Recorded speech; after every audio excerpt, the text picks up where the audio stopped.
E aí, tudo bom? Eu sou o professor Araújo, esse é o Física Faz Sentido, sejam muito bem-vindos, muito bem-vindas. E nesse vídeo a gente vai fazer a primeira parte da revisão de eletrostática. Eletrostática, aquela lá das carguinhas do campo elétrico, lei de Coulomb, potencial, trabalho da força elétrica, um monte de coisas interessantes que caem com alguma frequência no vestibular. Para você entender tudo e se dar bem, lembra, assiste o vídeo até o final. Aproveita também e se inscreve no canal e ativa as notificações para ficar sabendo das atualizações das próximas partes da revisão e de outros vídeos também que eu posto sempre por aqui. E aí, vocês estão prontos? Estão prontas? Então vamos lá, vamos começar a nossa revisãozinha de eletrostática agora. A carga, ela é o conceito central em torno do qual gira toda a eletricidade. Então a eletrostática, a eletrodinâmica e eletromagnetismo, tudo que começa com eletro, vai girar em torno desse conceito, dessa propriedade da matéria chamada carga elétrica. E o que exatamente é a carga elétrica de um corpo?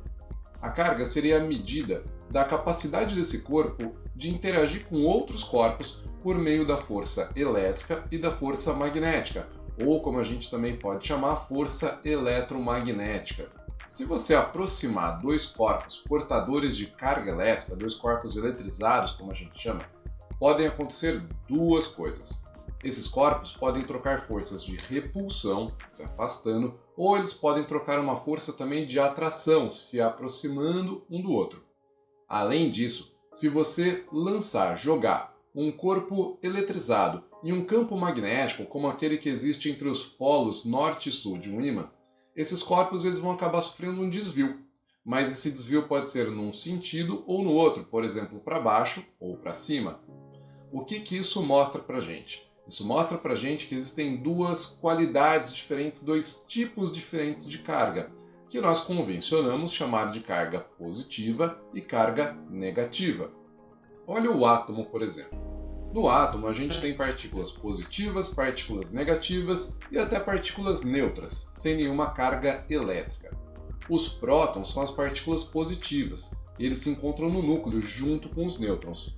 A carga de um próton é igual a 1,6 vezes 10 elevado a menos 19 coulombs. É um valor muito pequenininho. Inclusive, é a menor carga elétrica que você vai conseguir encontrar de forma isolada na natureza. E o Coulomb é a unidade de medida no sistema internacional. Esse valor a gente vai chamar também de carga elétrica elementar, ok? 1,6 vezes 10 elevado a menos 19 coulombs.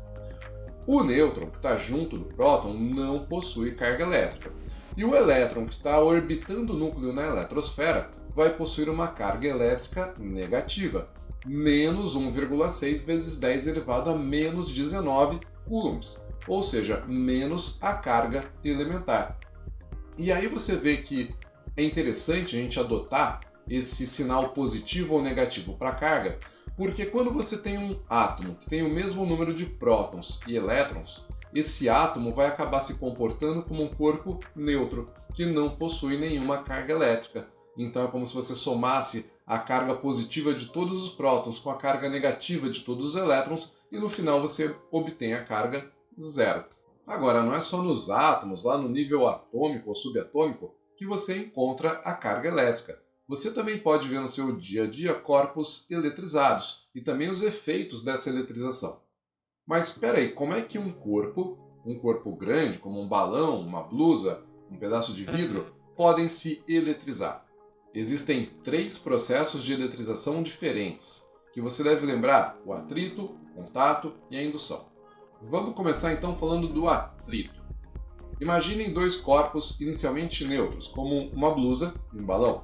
O fato deles estarem neutros não significa que não existe nenhuma carga ali dentro deles. Significa que existe a mesma quantidade de partículas com carga positiva e partículas com carga negativa, ou seja, a mesma quantidade de prótons e elétrons. Tá legal? Se você atritar um corpo no outro, o que vai acontecer?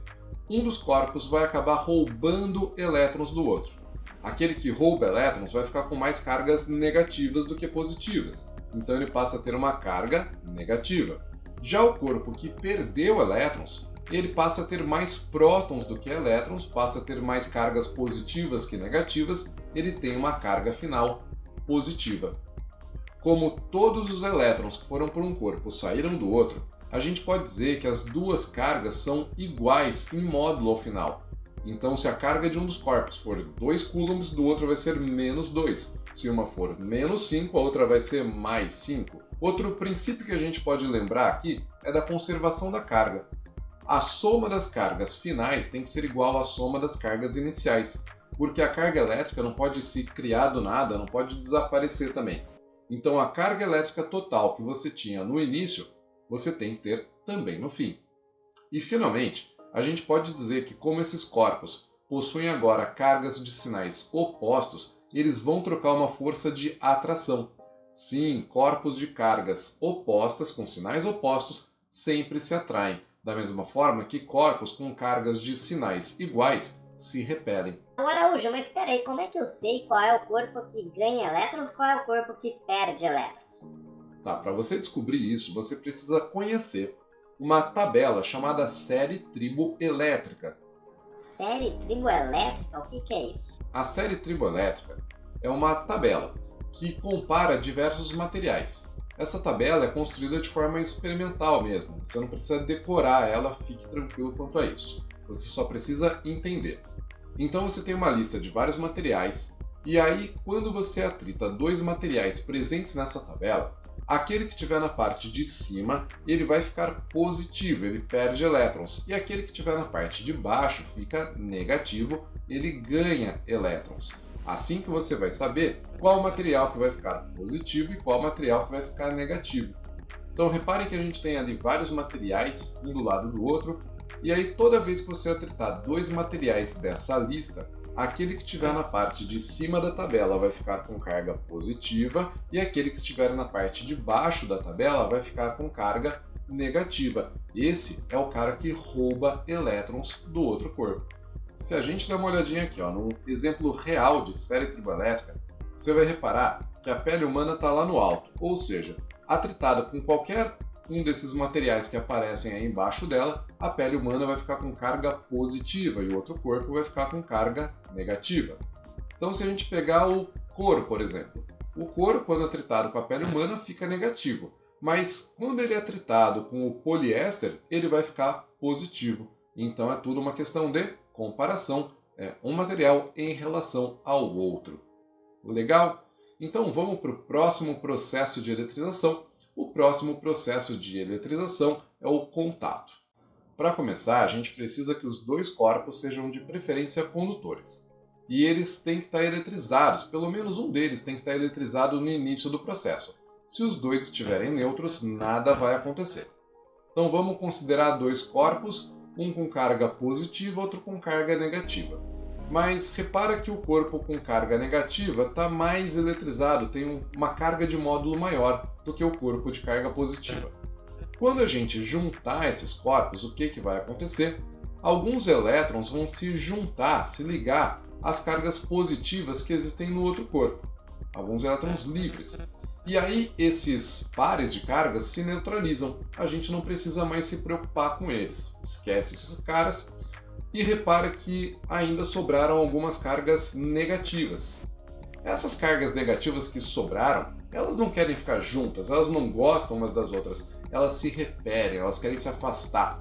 Então elas vão se espalhar por esses corpos de forma que elas fiquem mais confortáveis, no menor nível de energia possível.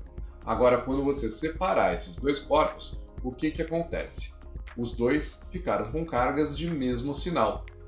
O sinal das cargas é igual, por isso eles vão se repelir, então tem uma força de repulsão entre esses dois corpos. E digo mais, se esses corpos forem iguais, idênticos, ao final do processo eles vão ter exatamente a mesma carga, que é igual à soma das cargas iniciais dividido por 2. Araújo, mas e se os corpos não forem iguais? Se os corpos não forem iguais, a gente só pode determinar alguma coisa a respeito das cargas se eles forem esféricos. E aí, no caso de dois corpos esféricos com raios diferentes, a carga final de cada um deles vai ser proporcional ao raio. Então aquele de raio maior fica com mais carga e aquele de raio menor fica com menos carga. De qualquer forma, mesmo que eles não sejam iguais, é importante lembrar que vale também a conservação das cargas. A soma das cargas finais é igual à carga inicial. O terceiro processo de eletrização é a indução. Na indução, a gente vai precisar inicialmente de um corpo neutro que a gente quer eletrizar, chamado de induzido, e um corpo já eletrizado, chamado de indutor. Nesse caso aqui, só como exemplo, eu estou considerando o indutor positivo. Quando você aproxima os dois corpos, que é o primeiro passo, aproxima sem encostar, de novo, só aproxima, não encosta. O que vai acontecer? O indutor vai provocar uma separação de cargas no induzido. As cargas negativas são atraídas pelas cargas positivas do indutor e aí as cargas positivas são repelidas. Essa separação de cargas no induzido é o que a gente chama de polarização. Então reparem que o induzido ainda não está eletrizado, ele continua neutro com a mesma quantidade de elétrons e prótons, mas ele está polarizado. E devido a essa polarização, ele é atraído pelo indutor. E você vai falar: Araújo, mas como assim? Ele não está neutro, os corpos neutros podem ser atraídos?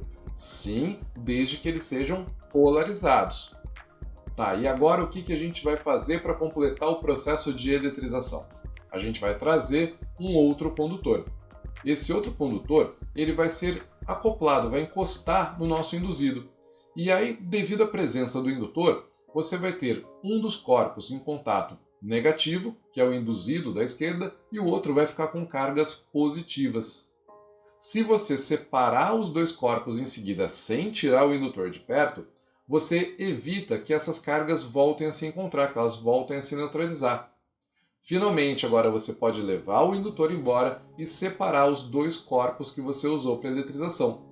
Reparem que um ficou com cargas negativas, o outro ficou com cargas positivas. A gente não tem como dizer aqui exatamente qual é a carga de cada um deles, mas dá para dizer que os dois possuem cargas opostas e de mesmo módulo, não é? Já que todos os elétrons que foram para um corpo saíram do outro e vice-versa. Outra coisa que a gente poderia ter feito, ao invés de ter trazido esse segundo condutor, seria ligar o induzido na Terra. Também é bem comum acontecer isso. Então, ao invés de trocar elétrons com um segundo condutor, o induzido ele receberia elétrons da Terra ou forneceria elétrons para a Terra, ficando em seguida eletrizado. E é isso. Esses são os três processos de eletrização: atrito, contato e indução. E já tá bom para a gente começar a nossa revisãozinha de eletrostática. No próximo vídeo, eu vou falar para vocês sobre as interações entre corpos eletrizados. Então eu vou falar sobre campo elétrico, força elétrica, potencial, energia potencial e mais um monte de coisas. Se você gostou desse vídeo, eu espero que tenha gostado muito, que tenha sido útil para você. Lembra, deixa aqui aquele seu joinha, deixa ele, vai. Também se inscreve no canal, se não tiver inscrito ainda, compartilha com os amigos. E o mais importante, para ficar sempre por dentro de atualizações, de vídeos novos, ativa as notificações, que é assim que você vai sempre receber os avisos de que eu estou postando vídeo novo aqui, conteúdo novo para poder te ajudar a passar no vestibular, a mandar bem nas provas e conhecer um pouco mais a física, que é tão linda, tão maravilhosa e que sempre faz sentido, é ou não é? Gente, valeu, um abraço e até o próximo vídeo.